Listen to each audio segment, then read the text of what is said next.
Namaskar and welcome to Roots Mati Majra. We are a digital platform. As a digital platform, focusing on the minorities and backwards and Dalits and tribals, what you call the neglected and the poor of the population. And we have with us Mr. Ravi Prasad. He's an IITian and a scholar, and above all, a political observer who used to be perched at the top, when his father was advisor to Prime Minister Mrs. Gandhi and also Rajiv Gandhi. And by being there and being a political observer, he was party to a lot of or he overheard a lot of very significant events of even emergency period of 1975, which even today makes uproars in Indian Parliament. Ravi, let me start by asking you straight, how dark was the emergency of 1975? Was it as bad and as dark as it is made out to be compared to some of the events happening now? Oh, yes, certainly. It was a very, very dark phase in Indian political history. But again, it was something that was inevitable. And what my father, H.Y. Sharada Prasad, had said when he summed up the emergency, and he was information advisor to Indira Gandhi, and he was present when at the cabinet meeting where the emergency was declared. And he said that the emergency certainly did damage our democratic roots badly. And a battering was dealt to the concept of rule of law. But the state had been saved from a very great challenge. And he said if Indira Gandhi had thrown in the towel at that point of time, it would have very greatly damaged the Indian state. And he also said that the run up to the emergency, it was more Jayaprakash Narayan and Morarji Desai who were to blame as much as Indira Gandhi, if not more than Indira Gandhi. And I actually have a unique perspective on the emergency because my father was H.Y. Sharada Prasad, was information advisor to Indira Gandhi, and my maternal uncle K.S. Radhakrishna, who was head of the Gandhi Peace Foundation, was the closest aide of Jayaprakash Narayan. And the two brothers-in-law, my father and my maternal uncle, they tried very, very hard to reconcile Indira Gandhi and Jayaprakash Narayan. And you to remember how close Indira Gandhi and Jayaprakash Narayan were, because Jayaprakash Narayan was one of the closest friends of Jawaharlal Nehru. In fact, the closest friend of Jawaharlal Nehru. Jawaharlal Nehru had wanted Jayaprakash Narayan to succeed him as Prime Minister. Jayaprakash Narayan was an executor and trustee of Motilal Nehru's estate. And Jayaprakash Narayan's wife, Prabhavati Deviji, was the closest friend of Indira Gandhi's mother. So it really was a battle of egos between Indira Gandhi and her father's closest friend. And that was what led to the emergency, was the intransigence of Jayaprakash Narayan and Morarji Desai. Every time Indira Gandhi agreed to their very generous terms for the reasons of their massive ego and their suspicions, they refused to accept Indira Gandhi's very generous offers. Okay, but Indira Gandhi never called Jayaprakash Narayan an anti-national and asked him to go to Pakistan, is it not? Oh, no, never. She had the very highest regard for Jayaprakash Narayan. After all, Jawaharlal Nehru had for a very long time wanted Jayaprakash Narayan to succeed him as Prime Minister. And after Jayaprakash Narayan kept declining, Nehru, in fact, then said, all right, if you don't want to be Prime Minister, why don't you become President after Rajendra Prasad's first term. But again, Jayaprakash Narayan declined because he had this self-image of himself as the next Mahatma Gandhi, far above the lure of party politics. He wanted to be seen as a saint and as a successor to Mahatma Gandhi rather than as a successor to Jawaharlal Nehru or a successor to Rajendra Prasad. Okay. But Yeah, even that in apart. So, which 1971, means that the whole political discourse, however bitter, between Jayaprakash Narayan and Mrs. Gandhi was decent and also mutually respecting, to the point of not calling names like what is happening today. Is it not? yes, absolutely. You have to remember, even in 1971, Jayaprakash Narayan was Indira Gandhi's personal envoy to several countries like United Kingdom and European countries about the Bangladesh war, to tell them about the East Pakistan situation and to prepare them to say that war is very likely, we will not start it. He was Indira Gandhi's most trusted advisor to brief foreign leaders in 1971 in the run up to the Bangladesh war. And even in 1969, at the time of the Congress split, at the time of bank nationalization, Jayaprakash Narayan was Indira Gandhi's closest political advisor. In fact, bank nationalization was largely Jayaprakash Narayan's initiative. Okay. So, but being a family member of or your relatives being there in the PMO and as well as Gandhi Peace Foundation, you Yes. you are overhearing a lot of things happening, and you told me that despite all the efforts of your maternal uncle and your father, there was some force Yes. which was out to destroy that peace between these two leaders and gain politically. Who are they? See, essentially, it was Sanjay Gandhi who wanted to sabotage the negotiations between Indira Gandhi and Jayaprakash Narayan. He did not want any reconciliation. He thought his mother was being very, very soft on Jayaprakash Narayan. And after all, I mean, the relationship between Jayaprakash Narayan and Indira Gandhi was that of uncle and niece. For all practical purposes. I mean, Jayaprakash Narayan used to live in Anand Bhavan.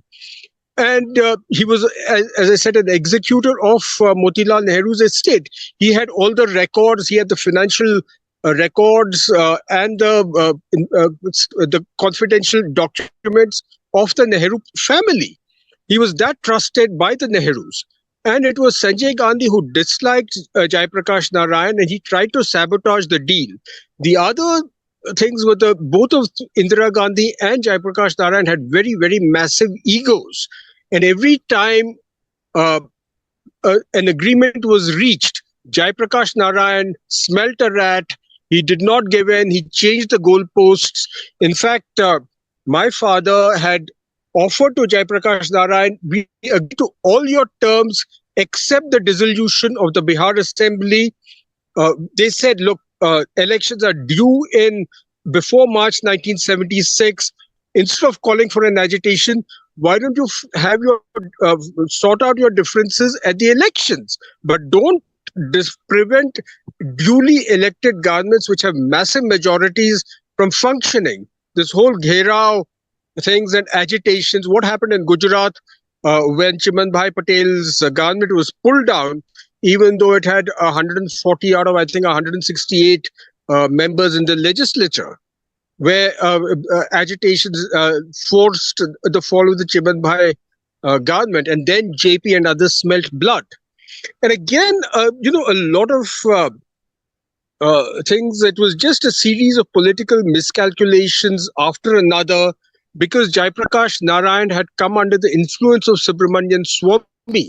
And Subramanian Swamy, he exerted some kind of very, very mysterious, hypnotic hold over Jayaprakash Narayan. And in 1972, let me clarify. So, Subramanian Swamy first came as an RSS man, not as a genocide man, is it not? Yes, yes. See, what happened is that, well, Subramaniam Swami's family is a bit strange because his father was a very good friend of Nehru and a statistician, and his mother was very Hindutva.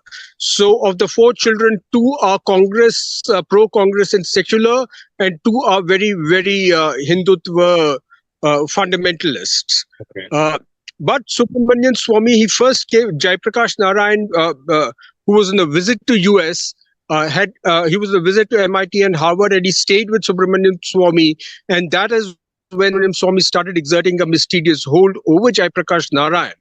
And it actually was at my maternal uncle's place, K.S. Radhakrishna's place. In 1972, Jaiprakash Narayan had suffered a very severe heart attack. His health was very poor. He was a diabetic. And so he had come to my my maternal uncle's ashram near Bengaluru in Tippadagonda Halli for recuperating. And to keep him company, K.S. Radhakrishna invited several of Jaiprakash Narayan's old friends, and one of them was Subramaniam Swami. And there, Subramaniam Swami, he kind of brainwashed an ailing Jaiprakash Narayan that he should re-enter the political arena to lead the opposition to Indira Gandhi.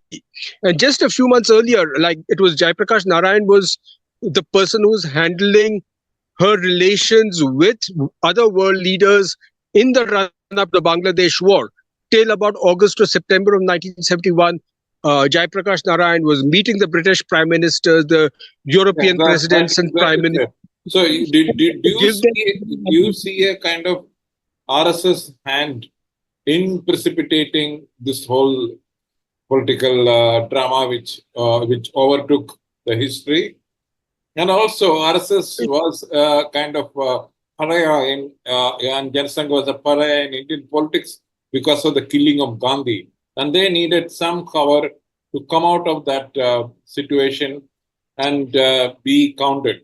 So, do you think in hindsight they used the whole emergency to be where they are today? Oh, yes, absolutely. Absolutely. You're very correct. The RSS exploited Jaiprakash Narayan.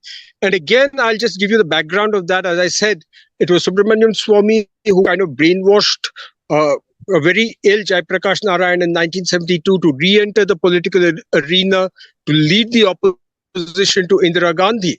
And it was actually the tie-up between Nanaji Deshmukh of the RSS and Jaiprakash Narayan, which was the main trigger factor for Indira Gandhi to decide on a crackdown. That was the root cause of the emergency, was Jaiprakash Narayan falling into the grip of the RSS.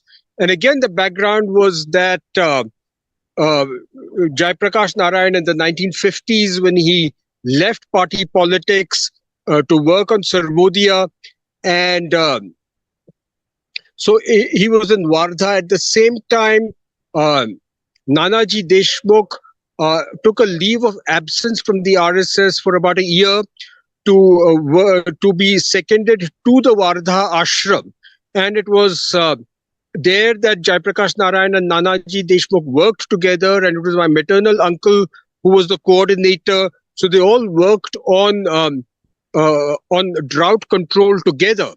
And even though Jaiprakash Narayan at that time was a very bitter enemy of the RSS, in fact, in 1948, Jaiprakash Narayan, one of the many reasons why he left the Congress, apart from saying that Nehru was not socialist enough, Jaiprakash Narayan also thought that Nehru was soft on the RSS.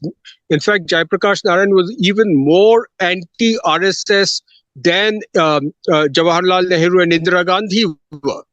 Okay. And it was a very sudden, about an 180-degree about turn, that the most bitter enemy of the RSS agreed to tie up with the RSS. And the background again was that Ramnath Goenka instigated it. Ramnath Goenka suggested to Jaiprakash Narayan that you need a cadre-based organization to take on the might of Indira Gandhi, and only two cadre-based organizations were the communists and the RSS. And Jayaprakash Narayan had a very bitter experience with the communists because in the during the freedom struggle, he had been betrayed very, very badly by the communists who had sided with the British. In 1942, the CPI was pro-British, and they actually betrayed him. And so Jayaprakash Narayan, on the suggestion of Ramnath Goenka, he asked Subramanyam Swamy, can you ascertain from Nanaji Deshmukh if the RSS is willing to give me the cadre strength, is willing to depute its people to my struggle against Indira Gandhi. And so Subramanyam Swamy, he arranged a meeting at the Allahabad residence of Murli Manohar Joshi, where he reintroduced Jayaprakash Narayan and Nanaji Deshmukh to each other. And some of the other RSS members were there, Kailashpati Mishra, I think K. Sudarshan, some of them were there. I have written about this in my articles. And that at that meeting, it was ascertained that the Bihar students, Lalu Prasad Yadav, then Nitish Kumar, Lalu Prasad Yadav, Sharad Yadav, Ram Vilas Paswan, Ravi Shankar Prasad, all of them, Sushil Modi, they would cede control of their agitation to Jayaprakash Narayan and Nanaji Deshmukh. And so what was a students' agitation came under the grip of the RSS, and it was the ABVP which provided the cadre strength to Jayaprakash Narayan in Bihar. And Indira Gandhi, she had this very, But we can't forget the excesses of emergency, especially what the high-handedness of, as what you once told me, the palace guards led by Sanjay Gandhi. So, oh yes, absolutely. So all the excesses they also almost behaved like RSS followers, because they went ahead and did many things against the minorities, etc., which ultimately led to the fall of the government in elections. So the excesses. Do you think that Mrs. Gandhi was tactically supporting the Sanjay Gandhi's high-handed way of functioning? To some extent. See, again, Sanjay Gandhi had a very mysterious hold over his mother. Nobody knows the reasons. There have been, thousands of theories and speculations about how Indira Gandhi was so hypnotized by Sanjay Gandhi. No, because she certainly knew. Ravi, Pupul Jayakar, I was reading Pupul Jayakar's book on, biography of Mrs. Gandhi. Mrs. Gandhi was told by very senior astrologers that both the stars are together, and they must never stay together. One of them will have violent death. That is the astrologer's advice. After that, the mother in Mrs. Gandhi was very, very protective about Sanjay Gandhi. She could never send him away, and also she could never reconcile to this, the prediction of astrologer, which incidentally came true also. So yeah, okay. Maybe that so all right, I can. Yeah. Okay. Let me elaborate on this, because again, this is something that isn't very much known, and this is something that Indira Gandhi had actually told my father quite a long time ago. In fact, in the early years when she took over as Prime Minister, and this actually astrological prediction was when Motilal Nehru was searching for a bride for Jawaharlal Nehru among the Kashmiri Brahmin communities when Nehru was still at Cambridge. At that time, and they were narrowing down on Kamala Kaul, and the astrologers, they told, they made the prediction to Motilal Nehru that Kamala Kaul actually is a goddess who descended to earth, and she actually was a saint in her previous life, but some minor transgression, and so she was sent to earth for one last time. And it said that at least One, in each generation of Kamala Kaul's descendants, at least one member, if not more members, will get to be the ruler of India. But whoever of her descendants gets to be the ruler of India will die a violent death. And also that even when they get to be the ruler of India, they will face long periods when they are out of power, that they will be overthrown at times, they will lose power, and they will face a lot of humiliation. But again, they'll also rise to the highest heights.